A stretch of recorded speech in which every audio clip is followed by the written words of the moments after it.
হ্যাঁ, একটু পাট শাকের ক্ষেতের মধ্যে আছি।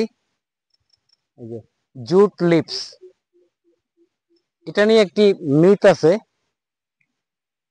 কথিত আছে যে আপনার ক্লিওপেট্রা ক্লিওপেট্রা কিন্তু তার রূপচর্চার জন্য এই পাট শাক কোনো না কোনো ভাবে উনি ব্যবহার করতেন। এই ক্লিওপেট্রা পাট শাক কিন্তু অত্যন্ত পছন্দের একটি সবজি ছিল।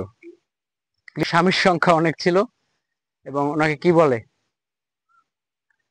অর্থাৎ আমরা বলি যে পলিগ্যামিস্ট, অর্থাৎ অসংখ্য স্বামী বা ওয়াইফ যাদের, তাদেরকে পলিগ্যামিস্ট বলে।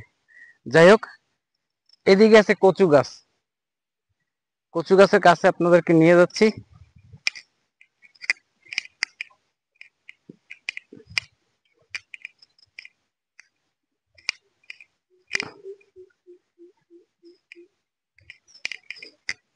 এই যে অনেক কচু গাছ।